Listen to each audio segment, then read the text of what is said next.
What's going on, boys and girls, and welcome to the 95th edition of the Chronicles of podcast. And as you can tell, I don't sound very well at the moment, and here is Jamie to explain. Yes, let's save Tom's poor little voice. Tom has had some emergency dental surgery, so he sounds like that. He's now gained a lisp, so we're not going to have a proper show this week. We're just going to release this incredible interview that you're about to hear with the wonderful Craig Wedren. So please, everybody enjoy, bear with us, and we'll be back to full speed as soon as we can. This man permitted. Sorry. Oh, we love him though. Send him all some loves and hugs and kisses. Anyway, hit it!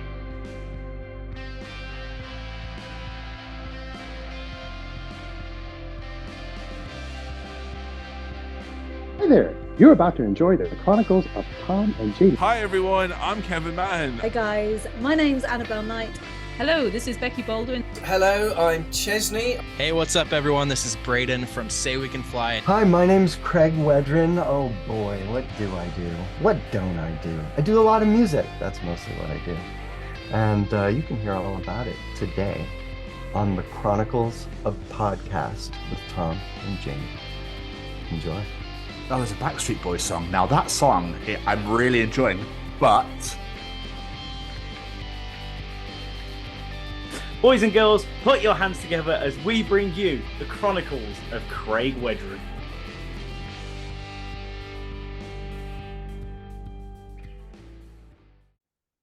Jamie, do you think we should bring that piece in? Oh, I think we definitely should bring in that little piece. Welcome to the Chronicles of Craig Wedren.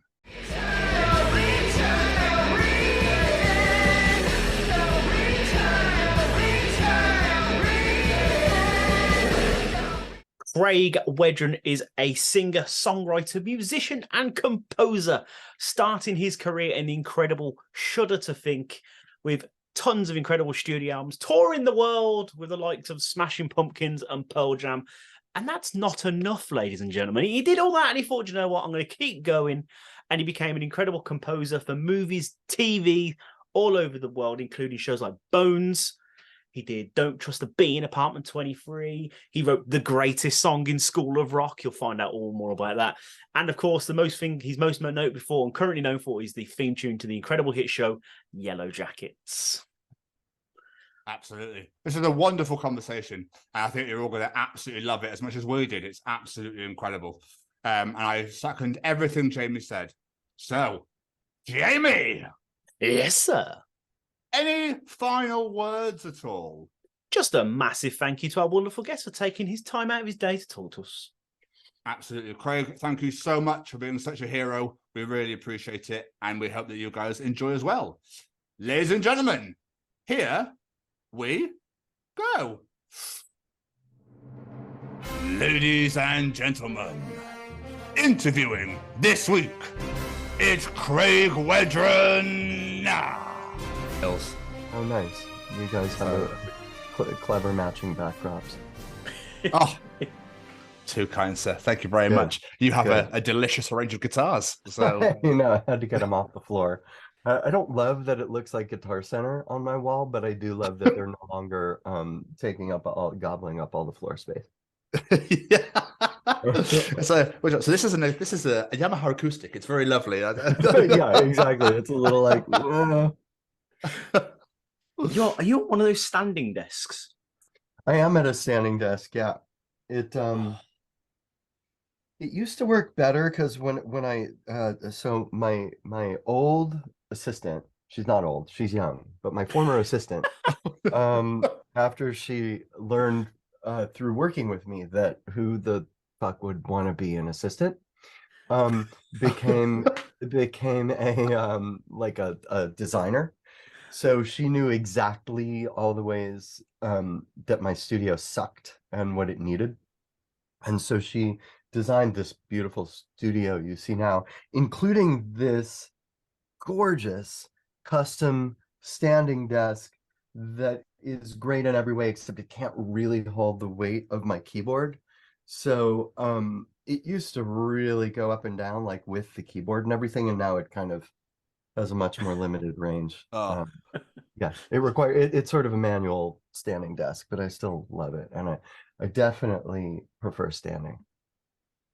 Fair No, play. that's right.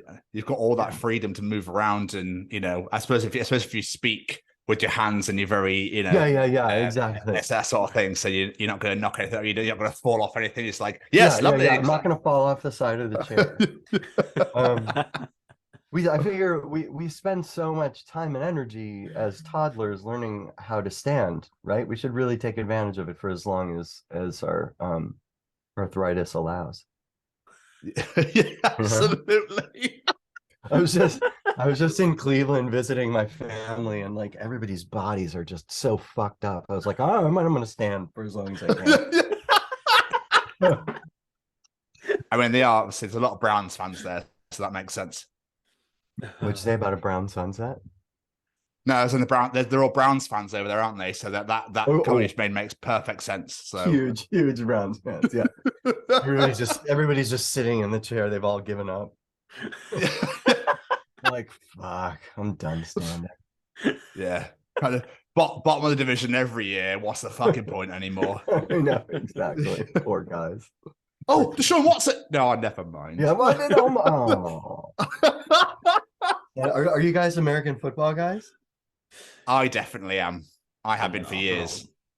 I'm a big Steelers fan, so that's why I like shit on the Browns. Why? Who are you? Ravens? No, I'm not. I'm a Browns guy because I'm originally. I spent my formative years in Cleveland, but okay. I don't really follow it. It's just in my heart. It's like ingrained. Okay. My mom put it in my cereal and the meatloaf, and so I love the Browns. Oh, fair. Well, this season will be average. This is going to be the one. This is the one. It'll be all right, Craig. It'll be all right. It'll be great. Mind you, we're like insanely optimistic, so I think we're going to be like, oh my god, this is it. Pickett's going to have a great second season, and okay, never mind. 8 and 8. That's fine. That's why 8 and 9 now, whatever it is now. That's why I chose music, because you can depend on those cats to disappoint you every time. You sort of root for it. You're like, oh, it turns out you're a horrible person. I love your songs, though.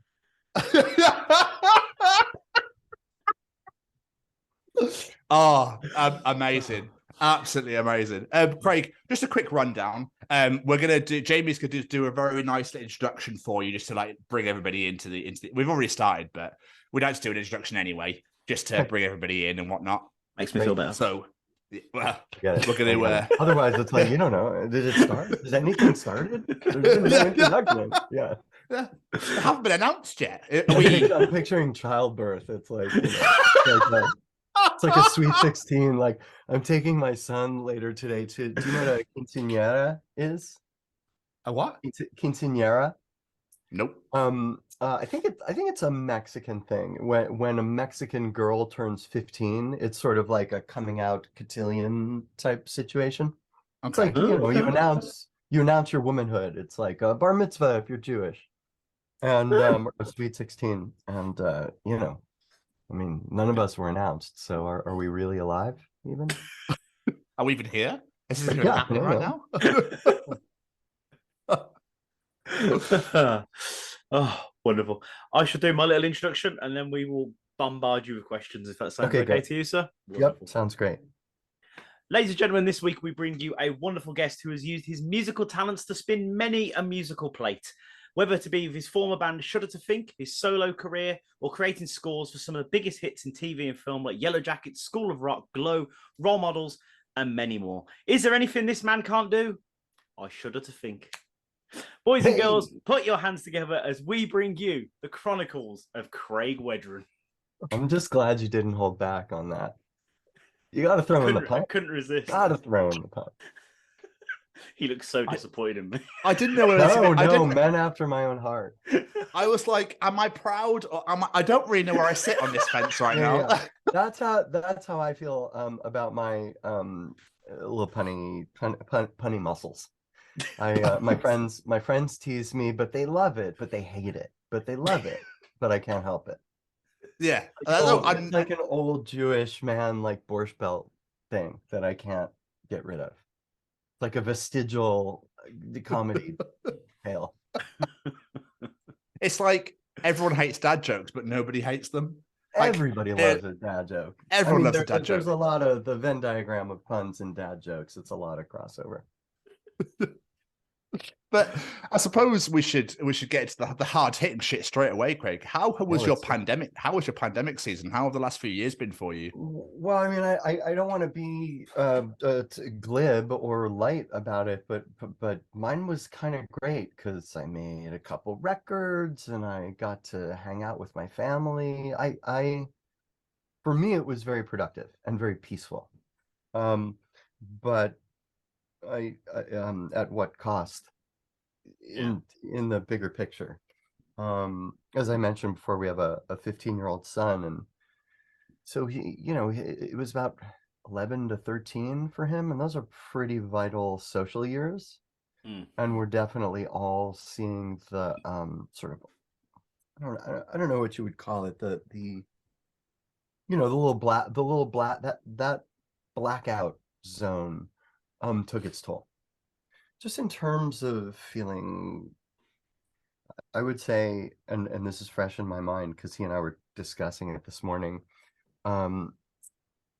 feeling comfortable with discomfort socially, which is something you kind of learn at that age. You're like, oh, I feel uncomfortable. It's okay, and it's all going to be okay. This is just what it means to be alive. They kind of missed that, and so there's not a lot of leather,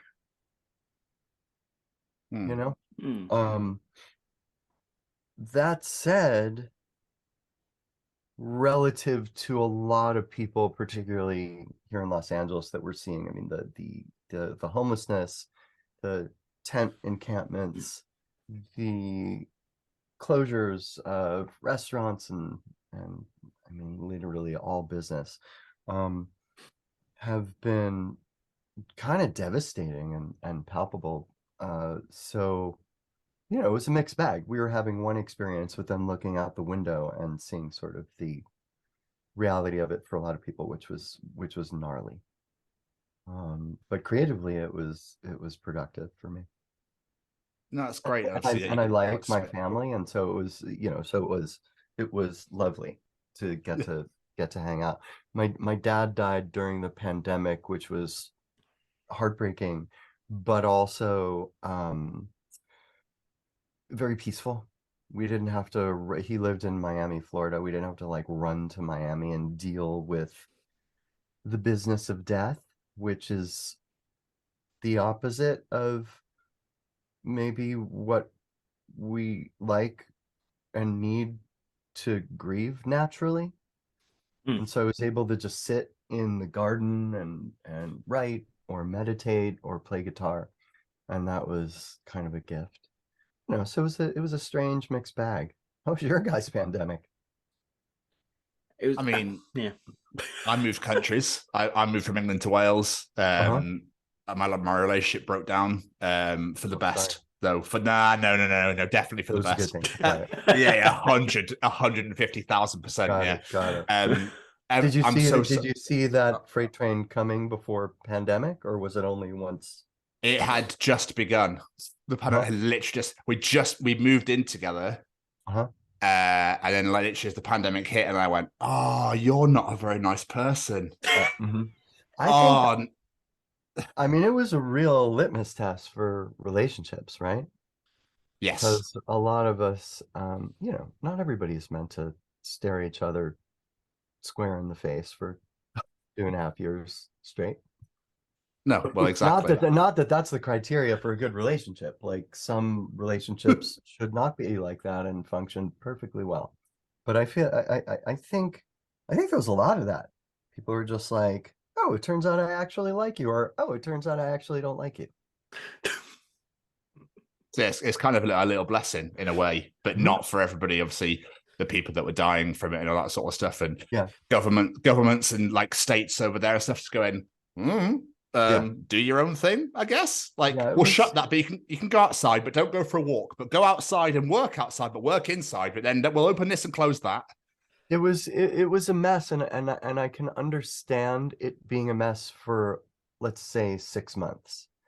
But then the real mess started, which was that, and maybe this is just a human thing, and certainly like an institutional governmental issue, that nobody's willing to admit that they're wrong or or change course despite the the dynamic data and facts that were coming in.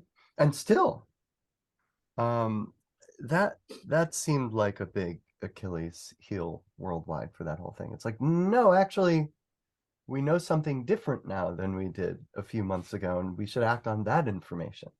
And then if that changes, we can change again. It's okay. Speaking of relationships, it's like sort of the key to a healthy long-term relationship, right? Is to admit fault and pivot, like flexibility. But there didn't feel like there was a lot of that. There's a lot of pride and a lot of decision. It seemed like there were a lot of decisions being made based on fear of public fear. And it was like, look, everybody's scared. Everybody's going to be scared. It's fine. Like, but we're not so good at that. No, and I actually think people would have respected him more if governments turned around and gone, "We've never faced anything like this before. We tried that. It didn't work. Sorry about that. Let's try this instead." Exactly. Right. And isn't that, going back to relationships, that's sort of what a relationship is. Okay, we tried that. That didn't work. I'm going to behave differently now. Let's see if that works. Oh, you still hate me? Okay, let me try this. Right. Craig, take us back, sir, to the days of young Master Wedren. What did you originally want to be when you were growing up? Was it always music for you, or something completely different, like pro wrestler? I don't know. Well, going back to Cleveland, it was sports and music. And going back to the Cleveland Browns, it wasn't going to be sports, so it was only music. I was about 9 or so when I realized that the band Kiss and the man Elton John were actually just super dorks dressed up as superheroes playing my favorite songs. And once I made that connection that they weren't actual superheroes, but they were super dorks, I could really see a future for myself. Because I was obsessed with music and the radio. I came from a big music loving family, not a big music making family, but there were some nice voices in my family, and a lot of I'd drive around with my grandfather, and he would play the local classical station and the local opera station and run everything down for me. And I would ride around with my mom, and she was like a sponge for whatever was on the radio, and had like a nice little early 70s divorcee record collection: Carole King, Elton John, Jim Croce, The Doors, The Beatles. So there was just a solid foundation of mostly very melodic vocal-based music. So for instance, we weren't a Dylan family, we were a Simon and Garfunkel family. Okay. So it was more like madrigal than gnarly and harsh. But as I started growing up, it became clear that I liked it a little gnarly and harsh, and it sort of started with Black Sabbath and Kiss, and at the same time as the Bee Gees and Bay City Rollers and whatever else was on the radio. So I was obsessed with superheroes. So once I put it all, and monsters, vampires, superheroes, heavy music. So once I put it all together, it was just a big, ugly, loud light bulb, and there was no turning back. And so I announced to my family when I was 9 or 10 that I was going to be a rock star, and they all looked aghast and said, "We support the arts. We are not artists." And in retrospect, I was like, well, if you gamble at that table long enough, an artist is going to pop out. So, and there's been no turning back. I mean, I'm grateful every single day that I get to walk in here and, make whatever comes out on a Friday or a Tuesday. You're saying they're 9 years old, you turn around to your family and I want to be a rock star. Mm-hmm. What was that point, though, that you went, I need to do this. I need to be out there making music. This needs to be what I dedicate my life to. Was it a certain song or was it just a culmination of lots of different things? I really think it was Kiss. I was so obsessed with Kiss. And I still feel like a lot of those early Kiss records just had such great, almost bubblegum hard rock songwriting, and that they got to dress up, breathe fire, get the girl, and then move on. I mean, what could be more appealing to a sort of 70s child of divorce obsessed with fantasy and the radio? I mean, although I had plenty of other friends with the same story, and they all took different paths. So I'm not sure what it was. I always had I was a good mimic when I was little. I didn't quite realize it, but I could really imitate every voice that I heard on the radio, and every little breath and nuance and all the things that weren't the main part of the song all got in there. And I didn't realize until later that that wasn't something that everybody had, but I think it sort of shot me off in a direction. And then once I started becoming girl crazy at around age 12, but not as good at playing any instruments as some of my classmates. So there was the guitar prodigy, Scott Harbert, but I wasn't that good at guitar. And, Matt Ballo had a bass. I didn't have a bass. Jeff Golenberg had a drum kit and a PA system. So, the only role that was left was being a singer, which suited me. I was sort of an early bloomer. So I was pretty much full grown by the time I was 12 and really liked attention and was into theater and was girl crazy and could imitate the voices on the radio. So it all worked out. And that was at the same time that punk and new wave were really hitting, or I should say it was late because we were young, right? I was born in 1969. So when the kind of first wave was hitting, I would have been too young to know about it. Plus we were living in Cleveland, so things took longer to get there. You had to know somebody who knew somebody who had the records. But by 1979 was when so-called new wave, for lack of a better word, began trickling into the radio, where you would hear Blondie in the Cars and, even a little bit of rap. You would hear Rapper's Delight, The Knack, The Police. So it was clear there was some new sound happening, even though it was the pop end of that new sound. And it was sort of like classic rock, which Cleveland was like a very classic rock, like working class rock town.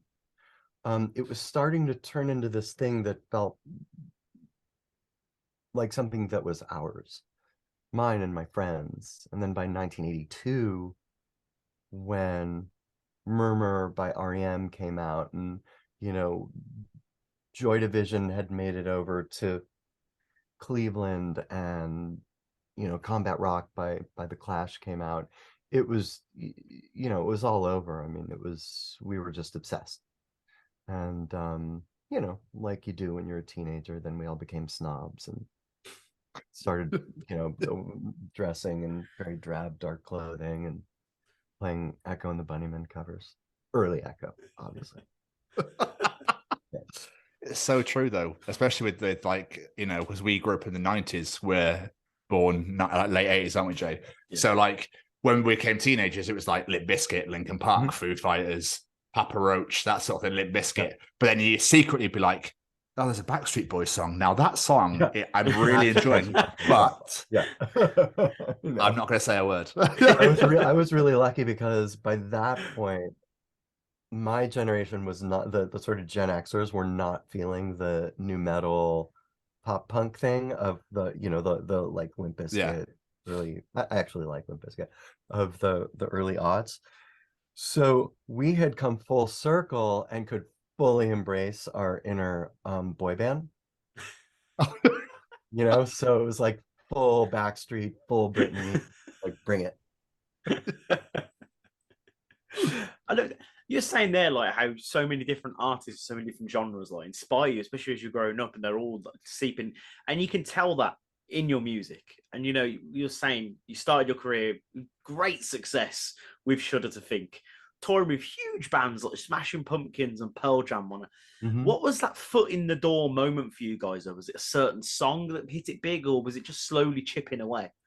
It was slowly chipping away. So I moved from Cleveland to Washington, D.C. when I was 16 years old. My dad was living in D.C. and I had it with Cleveland. It was in the 80s. It was very conservative, not necessarily politically. I came from pretty much like, liberal Jewish family, but and there was a lot of that, but it was just culturally very conservative. So I liked to dress the way I liked to dress, and I always had, what in my opinion was a nice, well-balanced masculine and feminine side. And I would get my ass kicked when we were, if I would go to a party, and it was like, and I suppose this is a fairly common teenage thing. I wanted the attention, but I didn't want the attention. I wanted to be seen and kind of peacock around, but I didn't really want to get the shit beat out of me for it. And then there was some home stuff going on. So I moved to Washington, D.C., and obviously Washington had this insane underground and punk rock scene happening, of which we knew a little, being from Cleveland. We knew about Minor Threat, maybe Rites of Spring. I had Bad Brains on an Alternative Tentacles compilation that I loved, the song Pay to Come, which I thought was incredible. But I didn't really quite get it or know what was going on, except I would go visit my dad sometimes, and there were all these, fairly young, very well-educated, politically aware, and musically ferocious punk kids running around. And so I was very intimidated by that because they seemed a lot cooler and more in the know than I was. And so I would just literally go up to people. Like, I remember visiting my dad in DC when I was 12 and going to like the punk record store. This was right at the beginning of knowing that there was this new kind of music that I was really into, or that was very exciting to me. And I would just kind of steel myself and risk embarrassment and, ask the nicest looking person working at the checkout counter, excuse me, do you have any punk cassettes? And usually they were super sweet. Here's a Dead Kennedys cassette, son. And here, why don't you try this? Here's a band called X. They're from Los Angeles. And then I would bring them home to Cleveland, and we would all obsess over it. So by the time I moved to DC when I was 16, I was aware there was some stuff going on, but it was very patchy. And I got there right at the end of what was called Revolution Summer, which was the birth of the first wave of what came to be known as emo. Although it wasn't the melodic kind, it was just that really, again, this very energetically balanced kind of punk where there were girls in the audience and there were girls in the bands, and the lyrics were more poetic and less aggro, I guess, more surreal in a way. So it was almost proto psychedelic, and that really suited me. So when I got to Washington, I started auditioning for bands, and I would join bands and get kicked out of bands because I sang kind of weird, because I had been coming from this cover band in part background where I would be singing a Journey song and a Cars song and a Sex Pistols song and a Black Sabbath song and a Susie song. So my vocal tics were atypical for the DC punk scene, but most of the bands were like "Mpa, mpa, mpa, mpa, mpa, mpa." So it was a strange fit. And when a friend of mine at school passed me a cassette of her boyfriend's punk band that had just whose singer had just graduated high school and was going to college, they needed a singer. So I joined this band that then became Shudder To Think. That was 1986. It was a very strange fit at first, but we could tell even just from our first rehearsal together, even though we weren't quite sure if I wasn't sure if I liked their music, they weren't sure if they liked my singing style. There were these moments that were really unique and powerful when I was just re-singing in my own style the songs that they had written with their more traditional singer who had just gone off to college. And so we decided to stick with it, and pretty quickly, like within 6 months, we were like, whoa, this is really its own deal, which then led us very well, gradually, but ultimately very fully into exploring our own style of music, in part because even though we were all very different personalities, we all valued originality. And so once we started hearing that sort of originality in the music we were making, even if Chris, the guitar player, was, bringing something that was almost more of a classic rock progression, but played in a pretty slashy punk way, and our drummer, who was older, had almost jazz chops, Mike, and Stu, the bass player, was more of like a DC, almost emo punk bass player, where he was playing like chords on his bass almost. Even though we were all kind of coming from different places, we all agreed that if we could do something unique and original and special, that was paramount. And so there was an all for one for all commitment to kind of mining our own territory. It took a couple years before people kind of came around to it, because at first, we knew people from the Discord record scene, which was the sort of central punk label and community in DC. Not the only one, but the kind of the biggest one. And but we weren't part of it. Very slowly and gradually, because our music almost from the beginning was pretty psychedelic. My lyrics were much more dream logic. The melodies that I liked kind of harkened back a little bit. There was something very melty about what we were doing, even though it was kind of hard and fast. And gradually, after a couple of years, people, like, we realized we had our own really unique audience who was coming to all of our shows. You couldn't quite pin it down. Like, it wasn't this crew or that crew or this subgenre or that one. It was just, the 5% of people who, when we were playing shows opening for bigger bands, didn't hate us, they would come to our next show. And gradually it sort of became its own little cult. And it grew from there. So that's the very long answer to your question, which is that it was a very slow chipping away for us through till the bitter end. We love it. We love it when you just talk, because they listen to us Good, jabber for an hour. So if you want honestly, Craig, it's all good. So do you feel then that you sort of created your own genre in a way? I mean, I don't know. I like to think that unique bands can't create a genre because it's unique ingredients, right? So I hear things when I listen to Shudder to Think, I hear the bands that we were listening to, whether it was, Slint or My Bloody Valentine or Rites of Spring or Bad Brains. But cumulatively, I don't know how one would imitate us because it was sort of just a strange brew of individuals. That said, occasionally I'll hear a band or somebody will send me something and say, "Oh, this reminds me of Shudder to Think," and I can hear pieces of it in there. But I don't know. I mean, what do you think? It's very hard to see oneself clearly in the mirror.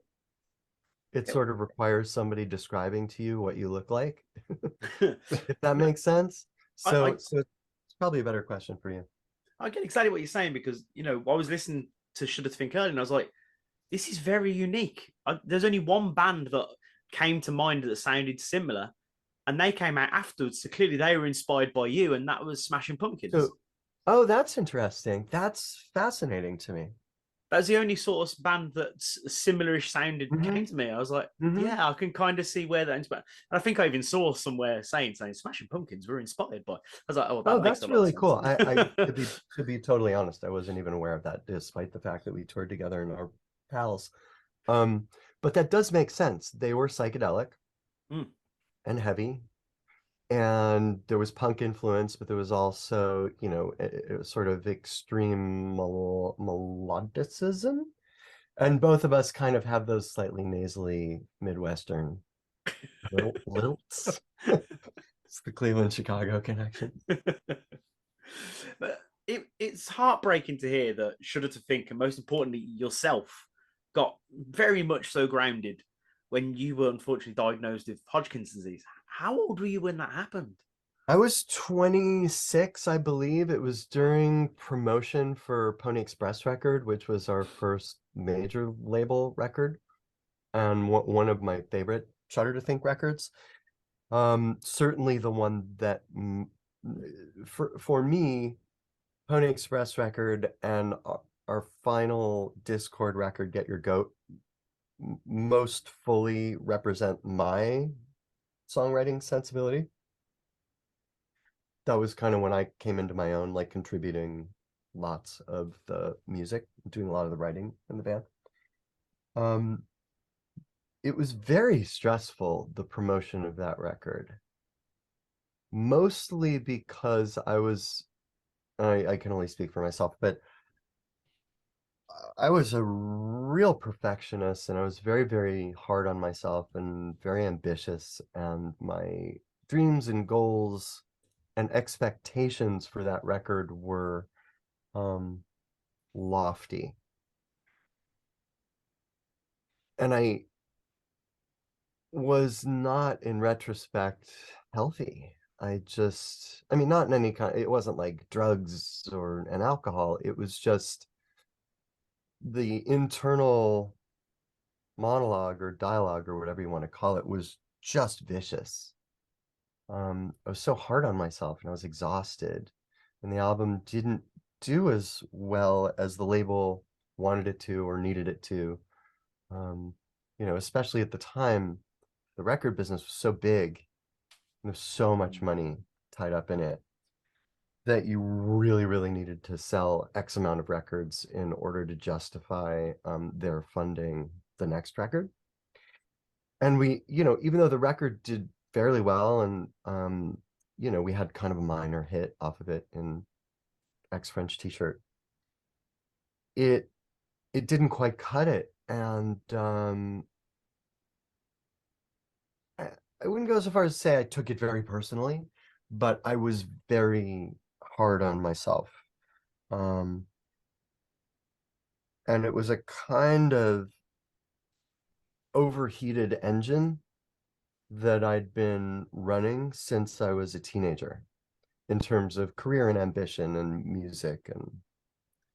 And I knew it was something that I needed to resolve or contend with or correct. Hmm. But I was busy. I was like, hey, I'll deal with that later. And I had these strange rashes all over my body. The first time I was living with a friend of mine and a friend of the band, Jesse Parrots, who's a director and producer, but at the time was just starting to direct videos for Foo Fighters and us and a whole bunch of other bands. But he had been in the band Lemonheads. Oh, yeah. And we were roommates at the time, and we thought I had scabies. I'd gone to a dermatologist who misdiagnosed my skin rash as scabies. And I remember Jesse being so fucking pissed at me because we had to throw out all the furniture and get everything deep clean because he thought that I was like a dirty, nasty rocker with scabies. And then it turned out about 6 months later, I had my girlfriend and I were in a breakup spell when Jesse and I were living together, and we got back together. I moved back in with my girlfriend, and the skin rashes started getting worse. And I was itching so badly at a certain point that we had like a rotation of ice packs in the freezer that I would put under my armpits and behind my legs just so I could sleep for like 20 minutes. Because cold nullifies itching and heat makes you itch more. And I was itching so badly that I couldn't sleep.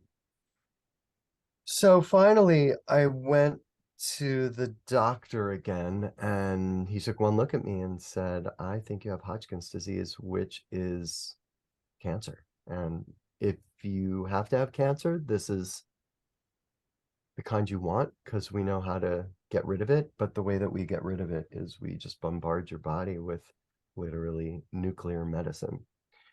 It so happened that Nathan, the guitar player in Shudder To Think, who at the time was one of my best friends, his father was the head of nuclear medicine at Sloan Kettering in New York. And so they were able to like really get me in. I mean, it was, aside from the fact of cancer, there were so many miracles in terms of my treatment. And the band was really splintering at that point. We're actually starting to write our next record, 50,000 BC, which at first was very much stylistically a follow-up to Pony Express record, at least in terms of the style of stuff I was bringing in. But nobody, it was like I had lost the room, like nobody in the band was feeling it. And, I as you can tell by, and as is the case for any film and TV composer, you need to serve the project and make sure everybody's in love with the music. And so I was starting to really rewrite a lot of the music that I was bringing in, so that particularly Nathan and Stuart and I, obviously, would maybe get excited again. I think the reason we were all just so disappointed that Pony Express record hadn't, achieved full world domination. But so all of that was sort of the backdrop for my diagnosis. And when I was diagnosed, it really pulled us back together, because we're very much a family. I mean, we all love each other a lot. And it was a very special band. And I wouldn't say we had forgotten that, but we were in sort of a dark patch, like a little black ice. And my diagnosis, as horrible as it was, and I'm not trying to make light of it or be Pollyannish about it, but it did remind us what was important. And it ground things to a halt. So we just kind of really shut down promotional operations, like anything that required more than a couple hours of energy. and just focused on my getting well again and writing these new songs for our next record. And that was the point at which we started shifting our focus toward movies, because I think we knew we weren't really happy touring all the time and doing the sort of traditional album promotional cycle. There was so much else that we were interested in and that we want to do creatively, and we were all movie buffs and movie nerds, so it seemed like, and a lot of our friends who were directors were starting to make their first project, so it was fortuitous in that respect, but awful. And literally it was painful in every way. I can imagine. Yeah. I'm so sorry to hear you had to go through that. Thanks. But I mean, here I am. Although, and I'm sure they told me at the time, they radiated me here, right? So it was my chest, neck, and throat. And when I was going through the full bore radiation, which was like, there was 6 months of chemotherapy and then 1 month of radiation every single day. And they didn't know if I was going to be able to sing again. And they didn't know if one day I would just wake up and not be able to sing. So there's a real energy, particularly to to my vocal performances on 50,000 BC, that you can hear this kind of like fire engine raging, which is pretty interesting because it's kind of a poppy record, or we're starting to play with more traditional genres on that record, but the vocals have a kind of intensity to it, I think because I was and we all were going through that then. And then 20 years later, when in 2018 I had a massive heart attack, which I think was related to the radiated regions.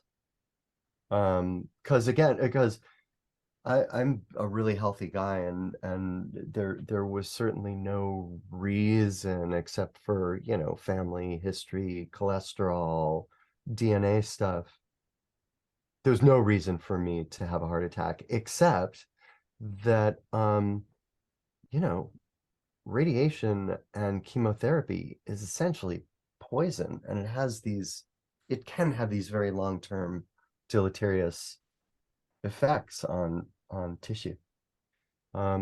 So it's sort of a story that has a few chapters to it, but I'm doing great now. Yeah. I got that. Doing my research, that didn't come up anywhere. That's why I've been Yeah, I know. like, wait, what? Well, I there wasn't really any. I mean, I'm totally comfortable talking about it, but as opposed to the cancer thing, which happened to happen when Shudder To Think was doing a lot of publicity, so it was naturally something we were talking about. Now my day job is a composer, so there's not a lot of occasion to talk about what's going on, about like the health drama.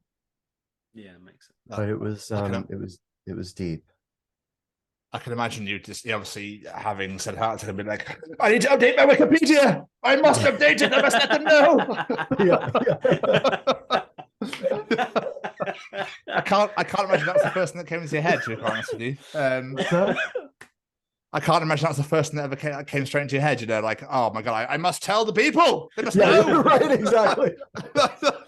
Hey, we established at the start of this, if you don't announce it, it doesn't happen. So this is true. Yeah, that's right. If it's not in a blog.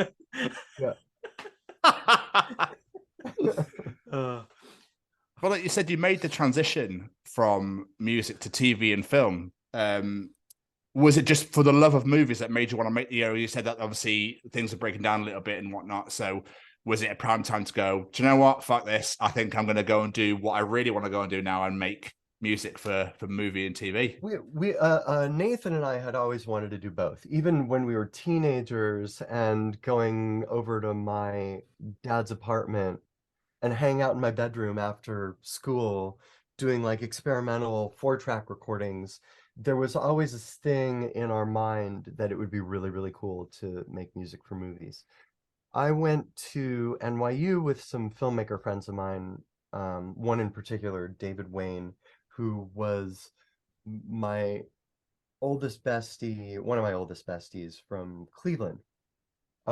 He was in the film school and I was in the experimental theater school, doing a lot of theater, but also a lot of sound design, sound installation, more like experimental, immersive sound thingies, which had a very filmic soundtracky aspect to it. Plus the fact that I was in Shudder to Think by that point, and we actually had a record or two, which was very impressive to my classmates, right? Because not a lot of 18-year-olds had like records on Discord and stuff like that. So David obviously fell in with like a big filmmaking and comedy crew in film school, and I fell in with this theater crew. But because of my band history, people would come to me and ask me to do soundtracks for their school projects. So I was doing it a little bit during college, and then we graduated and Shudder to Think became full-time, and all of my friends from the film and comedy wing of NYU had started this group that became The State, who were this great comedy group that a sketch comedy group that got a deal with MTV, and they needed music. So right around, they needed a theme song. They occasionally needed score for sketches. And all of this was starting to happen right as Shudder to Think was getting big, but also starting to think about broadening into film and TV. And then, like I said, Jesse Peretz, who had been my roommate, was directing his first movie. He asked Shudder to Think if we wanted to, it was very low budget, like New York indie, late 90s. And one of the main characters in the movie had a collection of 45 singles in all different genres, like oldies. And so he asked us to write all of them, plus a little bit of score, like just background instrumental music. And that was really our first foray. And by that point, between The State and Jesse's first movie, and I think my having cancer, and us really starting to think in a more kind of grown-up adult way about how we wanted to be living, which is to say, we wanted to have sustainable relationships and potentially families and be a part of a consistent community rather than, this sort of satellite that is constantly zooming in and out of tour schedule. It just all, like, the timing was great, and there was this whole new New York indie film scene happening. So we wound up doing music for Velvet Goldmine that Todd Haynes made, and we did the score for Lisa Cholodenko's first movie, which is called High Art. So it really set us up. And for a minute there, we were going to pivot as a band and continue to score for film and TV, make records when we wanted to, produce other people's records, write with other artists. But that brief little kind of honeymoon moment, and not honeymoon, whatever, that nice little moment we had when I was sick and we all kind of banded together to finish 50,000 BC. I think after 50,000 BC just didn't do anything. And the label made it clear that they couldn't continue to invest in Shudder to Think if we, weren't making hits. We were just tired. We were tired of each other. Our friendships had eroded, as happens. And so Nathan and I just continued to do exactly what we were planning on doing with Shudder to Think.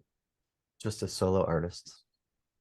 Now we're all friends again and it's all groovy. It was just that, that sad thing that happens at the end of so many bands. And I think often in one's late 20s. I love the fact that, like you say, you guys broke up. He's like, I'm going to focus still doing this film, music, TV. And you're like, do you know what? Let's keep this Wedren train rolling. I'm gonna kick off a solo career at the same time. And you smashed it, because as a solo artist, you went on tour with artists like Foo Fighters, Chris Cornell, and things like that. Yeah. Which must have been amazing. But there's one of your solo records I saw a story about earlier, and I've got to pick your brains on this story. Yeah, sure. About the album Wand. Uh-huh. And I saw a story about a Mexican market. Oh yeah, I'm so glad you reminded me of that. I totally forgot. Wait, I'll show you the one. Hang on one second. I've got to hear more about this. Yeah. So what were we? I don't remember exactly what we were doing in Mexico. My wife and I don't think we were married yet, but I think we were there for a wedding, a friend's wedding, and we went to this really cheap plastic crappy market. It was just toys and candy and whatever. But there was this one table there that had these like shamanic handmade, there's bone,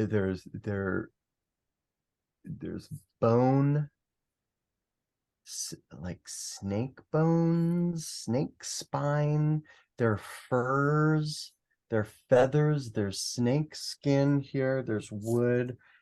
I want to say this is like ocelot fur or something. And this guy was there who was clearly sort of a mystical cat who would travel around finding dead things. He wouldn't kill anything, but anything that was already dead, he would turn into art pieces. So there were necklaces and bracelets and earrings and strange rattles and percussive instruments that had a whole lot of freaky energy to them. This was on the table, and this would have been George W. Bush, right? So I think this was like pretty soon after 9/11 happened. Or within a few years after 9/11. I mean, it was still during George W. Bush's reign of weirdness. And I was and I wanted to buy this and a few other items off of this guy's table. Meanwhile, there were Mexican police who were kicking him out of the flea market or whatever it was. They weren't kicking out the people with the candy and the plastic crap, but this guy who was kind of rogue and a little freaky, they were trying to get him out of there. He was like scaring the kids or something, or he didn't have a what do you call it, a license. And so I'm trying to make a deal with this guy to buy this rattle and a couple earrings while he's packing up his things and the police are trying to push him out of there. He's telling me in broken English how he can't sell this to me because it must never get into the hands of the Bush administration. Right? And I was like, I swear to you, there's like literally absolutely no way that this is going to get in the hands of George Bush. I don't know what else I can do, but have you know that we're on the same team, man. Like, I'm going to protect this from, creepy criminals with all my might. And so finally, at the last minute, as he was walking away, he sold it to me. And then I wound up, it's falling apart. Then I wound up making this album and a movie around it. I didn't make the movie, but I wrote the movie called Wand, which was it was basically about the power of this strange concoction and keeping it out of the hands of the authorities. So that's one. Someday, you know what? I have a feeling now that AI is getting so ubiquitous that within the next couple of years we'll be able to make whole movies, like whole AI movies on the cheap, and I'll be able to feed my script into an AI app and maybe finally make the movie wand. That's my hope. Awesome. Yeah. Mental though. Absolutely. So when Obama took over after, I'm assuming that it was okay to maybe, and I don't know. Okay. Yeah. It's interesting. I scored a documentary about the Obama campaign. But I forgot, I didn't make the connection, and I would have somehow like gotten it into his hand. Yeah, that would have been amazing. It's like, I was going to the Bush, but Barack. Exactly. Now it's okay. You're good with this. Mexican guy just running, and no one in administration. Not that one either. Barack just turns to this like He-Man type, like character. Yeah, that'd be incredible. So we've mentioned it. We probably should talk more about it. Let's go into a bit more detail about your work in film and TV, because the world of scoring has always fascinated me. So for those unaware, what exactly is a film score? Because a score and a soundtrack are very different things, aren't they? Yes. So for instance, let's take Yellowjackets as an example. That's a good, very, very clear line between the song side of it, the song soundtrack or whatever you want to call it, where in Yellowjackets they're using a lot of 90s music. So you'll hear Smashing Pumpkins and Radiohead and PJ Harvey and whatever else. Then throughout every episode, if you're listening for it, there's background music. In the case of Yellowjackets, it's often very loud and foregrounded. The score, the so-called background music in Yellowjackets is pretty prominent relative to most shows, but there's a near constant score soundtrack happening in something like Yellowjackets. The trick and the main, or one of the main differences between writing a song and composing background score is, with us, like songs we write, they're meant to be front and center. You want the listener's attention. Our ears are drawn to the human voice, so we listen to the vocal, we listen to the words. When you hear a song in a TV show or a movie or something like Yellowjackets, it feels almost like a music video, as opposed to the background music, which is kind of invisibly or inaudibly sometimes really manipulating or helping solidify the dramatic and emotional intention of a specific scene. In most movies, you'll notice, or maybe you've noticed, that you'll leave, unless it's Star Wars or something, you couldn't necessarily hum a bar of the score or even remember necessarily what it sounded like, but it's doing its tricky little sneaky wand work on you the whole time. That's kind of the main difference. And the score is created, is custom created to fit the shape of the show or the movie or the scene, whereas a song, you'll edit the scene around a song. When we're composing the score, we'll get an edit of the episode or of the movie and construct the music around a fixed edit. So they're sort of inversions of each other in a way. Will you get much notes from the director, filmmaker, what you want to say about what sort of feeling they're going with? Or is it entirely, here's the scene, come up with what you can get? Or is it different? It really depends on the project. With Yellowjackets, at this point, they really trust us, and so we just kind of go nuts. And but what you'll do, you'll have what's called a spotting session at the beginning of a project. So if it's a movie, it's at some point during editorial when they're editing the picture together, you'll sit down with the director and maybe a producer and the picture editor and go beat by beat, dramatic beat by beat, not musical beat by beat, and talk about the scene, the relationships, what is working, what isn't working, what are these characters into, what kind of sounds or chord progressions might be nice for this relationship or these characters. And then we'll take the picture and work on it, bat it back and forth, get notes, sometimes a lot of notes, sometimes not a lot of notes.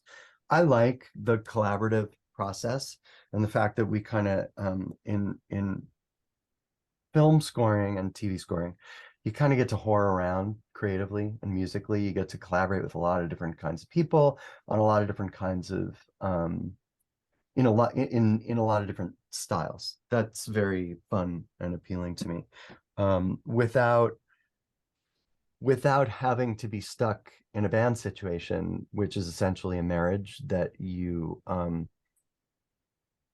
that doesn't necessarily have an end date on it. It's really nice to have these finite dance partners for film and TV. And so with something like Yellowjackets, once they have an edit of the episode, we'll do a Zoom spotting session with the producers. Again, go through it, talk about what is working, what isn't working.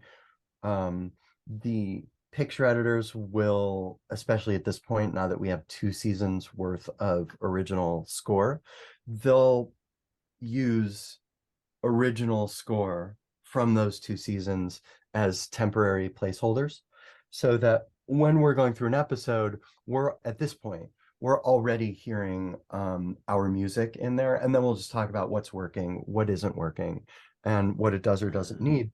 And then we'll just work on it for a week and a half, like really bang it out, send it to them, get notes, do revisions, and then it's on the air. One of the reasons I like TV is there's this very kind of rock and roll, punk rock pace to it. It's so fast. Maybe there are 2 or 3 weeks between like our seeing picture and you're seeing the final version on air, and give or take, it depends on the show. But as opposed to a movie where it can be like a year and a half, between like when they start editing and when it finally comes out in theaters, as opposed to making records or making songs, which is it's a whole other beast. So for me, I really like the sort of variations on process. I think they all really help one another. Like when I'm doing too much of one thing, too much record song world, I start wilting. If I'm doing too much TV, I start going crazy because of the speed of it.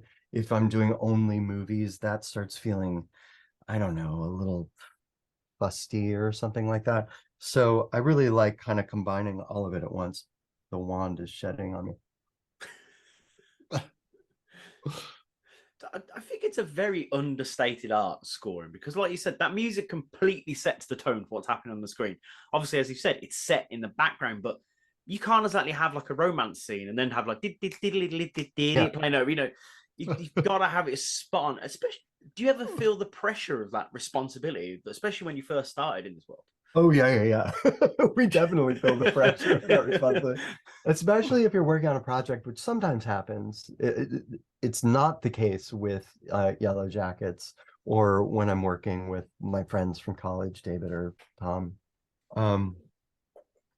where you sort of have a shorthand and you know each other's tastes. But often, especially if it's what's called a pilot TV show, which is the sort of sample episode for something that they then want to sell to a network to create a series out of, but maybe haven't quite figured out exactly what the tone is. And a whole lot of people are often thrown together, one there will be producers who are coming from a more corporate vantage point, and then producers and directors who are coming from a more creative vantage point, and then the editors and the screenwriters and the composers, where people might not be on the same page yet about what the tone or personality of a project is. That can get very, very difficult, especially with music, because everybody has, we all have our own imprints, I want to say, like music imprints on people. You have an experience, and you're 11 years old or 14 years old, and you have your first kiss, and In Excess was playing when when that happened. Another person might think that In Excess is literally the most insipid, like, dentist music. They associate it with like dentistry, so it's the same thing with score. Like, people's relationship to and response, particularly to violin, is so radically different. Some directors that I work with hate violin because they associate it with emotional manipulation and treacly romantic schmaltz. But then for other people, it might be like, remind them of like their grandmother who played violin, or going to the symphony. It just really, really depends.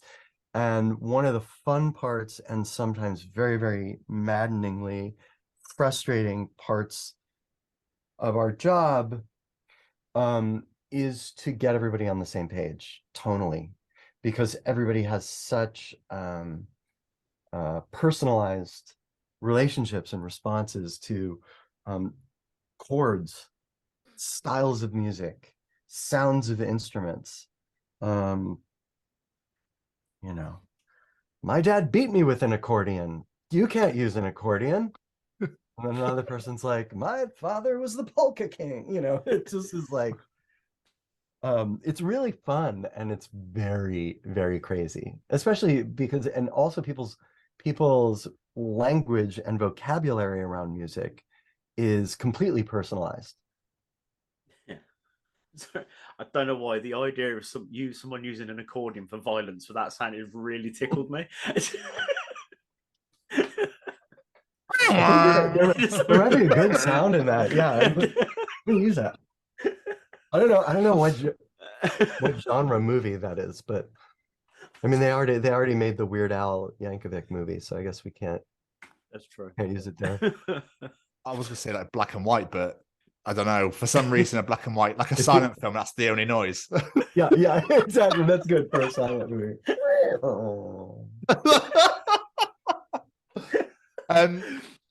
When it comes to actually acquiring the movies and the TV films, oh my days, when it actually comes to TV shows, what I was trying to say, to actually score, like, how would you actually acquire these jobs? Because obviously you've done like School of Rock and Role Models, Reno 9/11, that sort of thing. Like, how would you actually?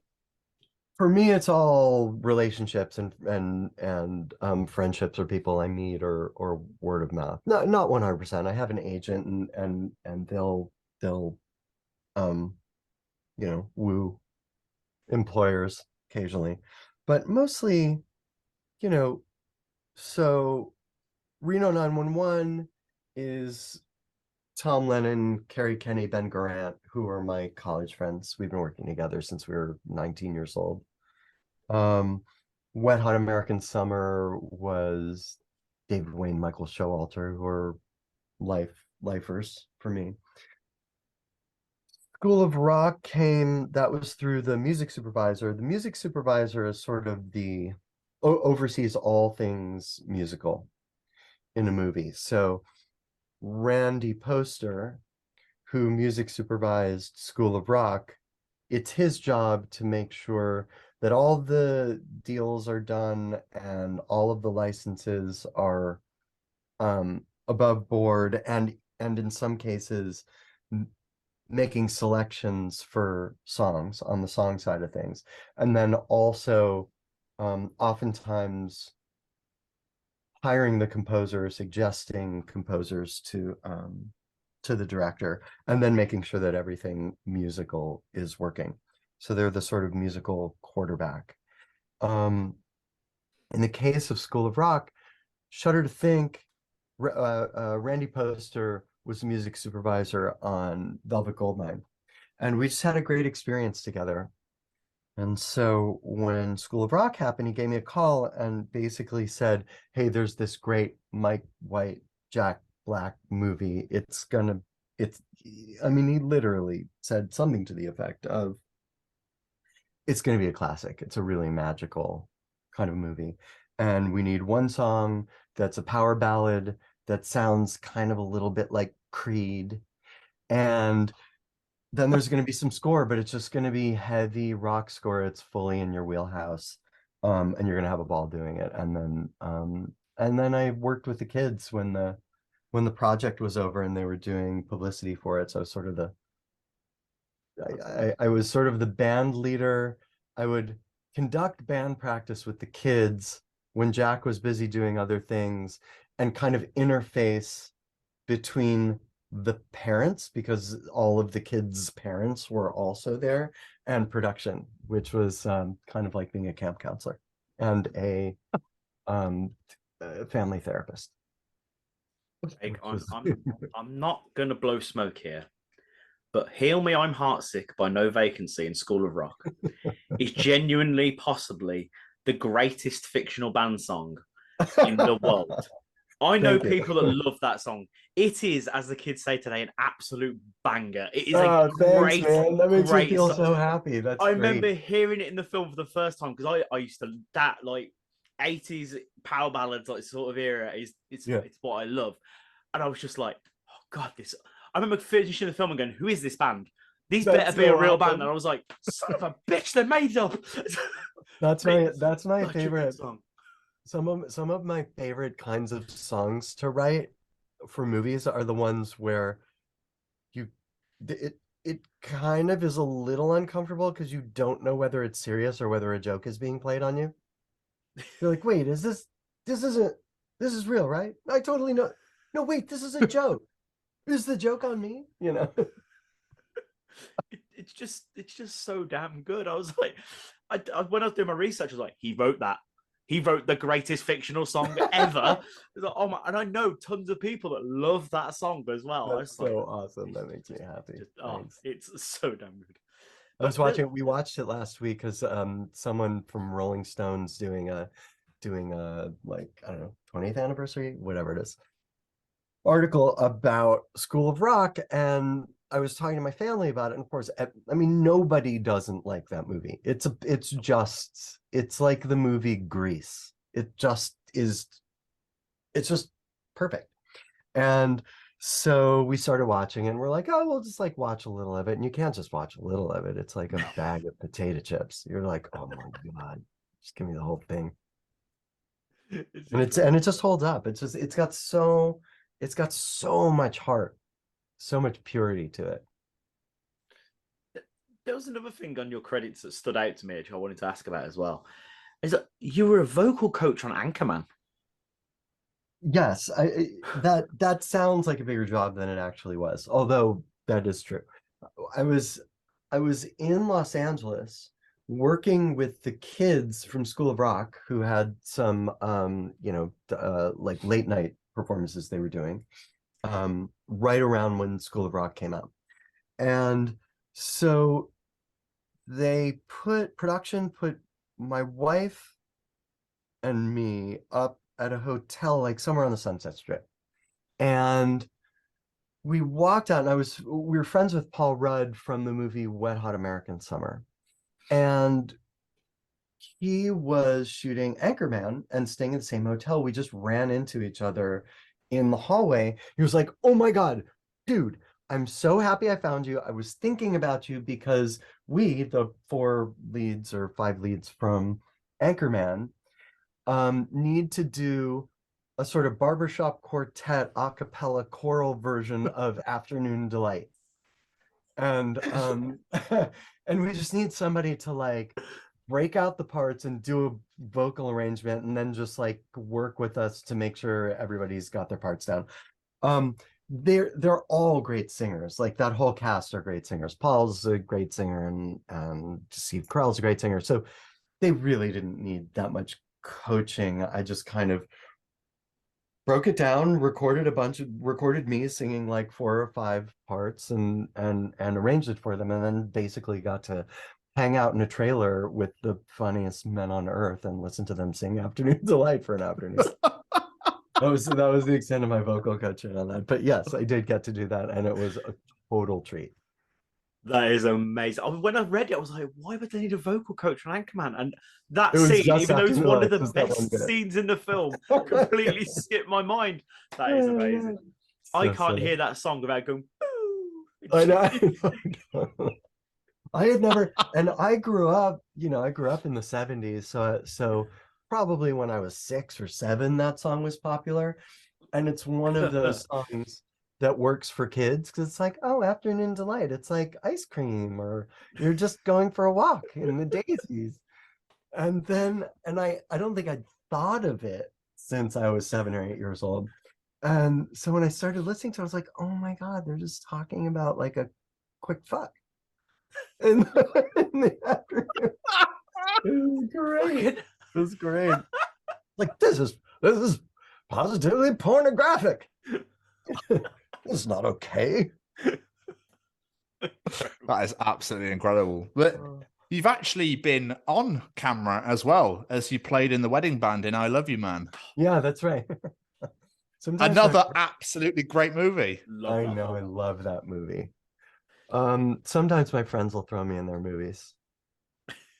There's a great David Wayne movie called Wanderlust, which takes place largely on a kind of modern hippie commune. And so there's this like roving band that's always playing in the background that for which I was the band leader, which is really, really fun. And then there's some gratuitous nudity in Wet Hot American Summer. It's usually when my friends need somebody, not anymore now that we're in our 50s, but back in our 20s or back in our 30s, when they needed a willing nudist, they would call me. Just, what? Not to Done it all, Craig. the calls have dwindled. Well, Yeah. bastards. Yeah, What are they trying to say? Yeah. Oh, so I mean, we were talking earlier about how like you work and scoring and stuff like that. It can affect people. People connect to it. They hear certain things, but one thing that really amazed me is we were talking earlier about Yellowjackets, and it's safe to say that a certain Canadian icon must have clearly been a big fan of the show, because Alanis Morissette decided to drop some vocals on a song you wrote. Is that right? Yes, that's right. And it was very sweet and felt appropriate and all in the family. When Jagged Little Pill came out in the mid 90s, I'm just going to connect a whole bunch of worlds here. So Taylor Hawkins was Alanis's drummer in the 90s, and he was a huge fan of Pony Express record. He got in touch with the record label when Alanis was playing in New York at Jones Beach on that tour, and invited us all to the show. We went to the show, or I went to the show. I don't remember if anybody else was with me. It was fucking great. She's amazing live. Her voice is extraordinary. And there was this little unknown band who were great, called Radiohead, who was opening at that show. Who are they? And so I remember meeting Alanis and hanging out with Taylor, who's just like an explosive, exquisite drummer who you can't not watch him, and loving Radiohead. And then didn't stay in touch with Alanis. But within the last couple of years, one of the guys in my kind of extended musician composer crew that I like to work with, his name's Mike Farrell. He's a piano player and an arranger and a wonderful guy. He became Alanis's piano player and maybe sort of co-musical director or something like that. He was helping Anna Warrenker, my co-composer on Yellowjackets, and I with some arrangements for this show tune that we did for episode 7 of last season of Yellowjackets. We were so busy working on the score, we didn't have time to do all the string arrangements and stuff. So Mikey came in and did it. And around the same time, I guess Alanis had gotten in touch with production, having no idea about like the connection with everybody, that it was this little all in the family kind of posse tribe. And said that she wanted to do something musical for the show and maybe even like act in it, although that wound up not panning out. And so she and Mikey, with whom we happened to be working at the time on a different Yellowjackets thing, made this like crazy gothic power ballad cover version of Anna's and my theme song for Yellowjackets. And so in that way that I always trust when things come up through friends or tribe or family, the kind of team, again, going back to relationships being how magical things happen.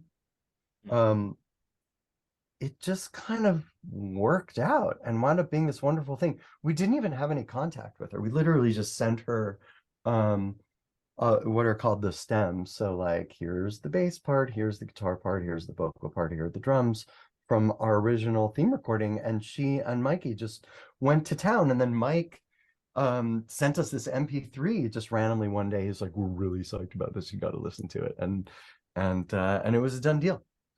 And it worked so beautifully in the episode, I thought, particularly have you seen it? Have you seen Yellowjacket? It's on my list. Yeah. It's on my list. I've been told how good it is, and it's on my list, so I will be watching it. Don't worry. Oh, it's okay.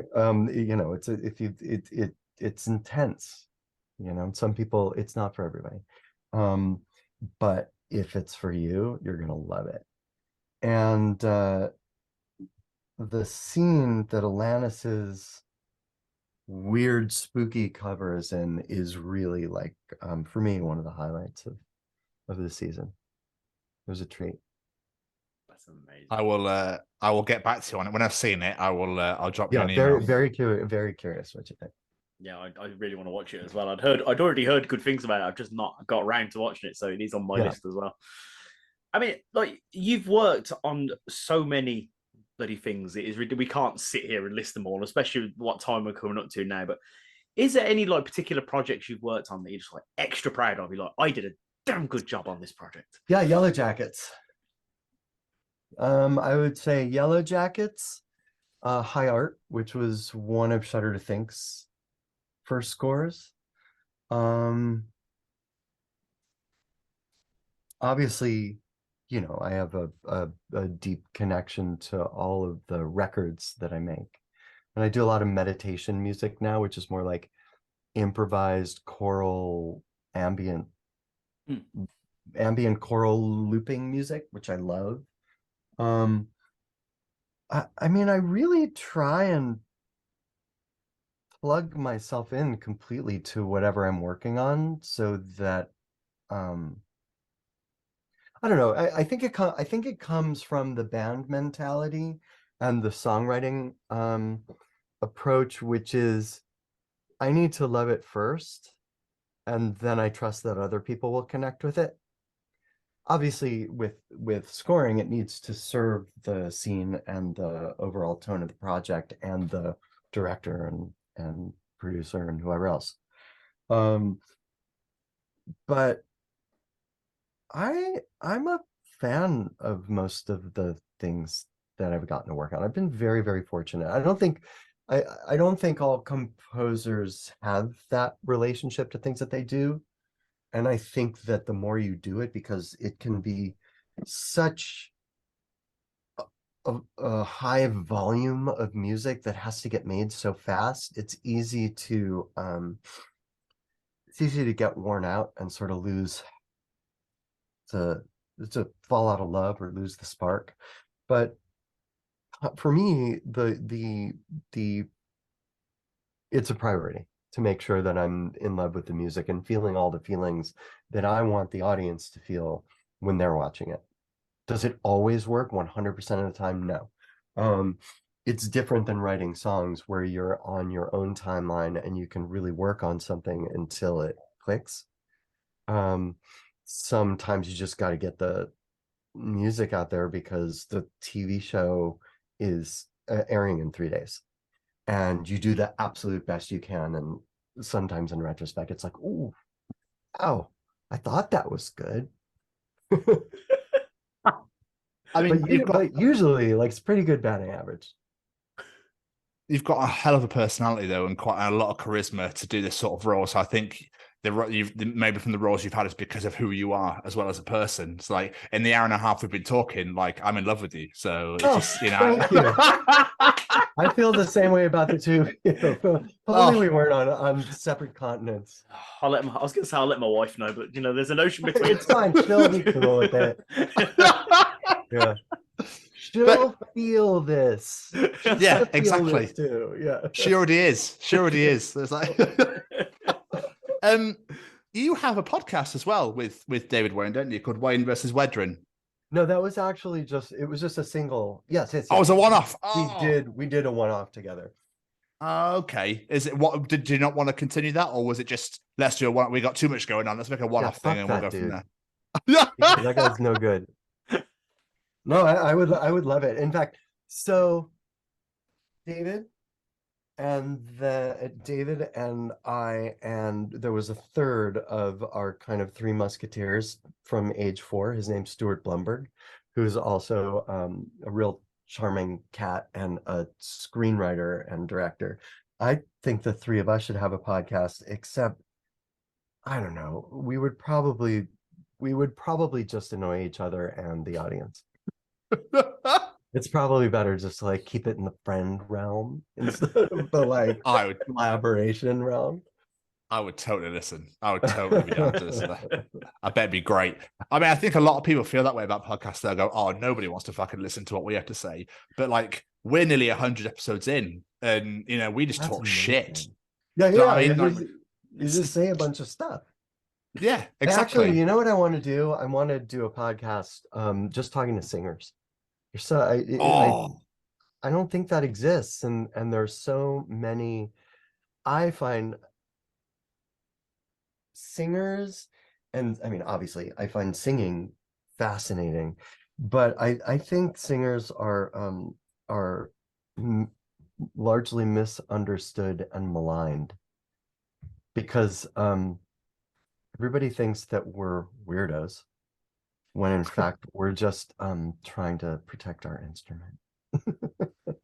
Like we're on tour being like, everybody's like, diva. It's like, you try singing every night and traveling into different environments and keeping your I can imagine something like, Frank, you're right. Yeah. Why are you whispering at me? Just tell you. Yeah. I know there were tours where I was like, showing like having to write things on notebooks, and people were like, "You're an asshole." I'm like, "I'm not an asshole. You just need to hang out with me, not on tour." It's so funny because it's so true. I remember when I was younger going to see a power metal band called Dragon Force and their support band. We went to an after show party, and the support band, the singer was walking around with like a towel around his neck, and people going up to him. I'm like, "Oh my god!" And he was just like, "Sorry, I'll take my book." And everyone's just like, "What dickhead? Who does he think he is?" Look, we're all fans of his, and he can't bother to talk to us. Yeah.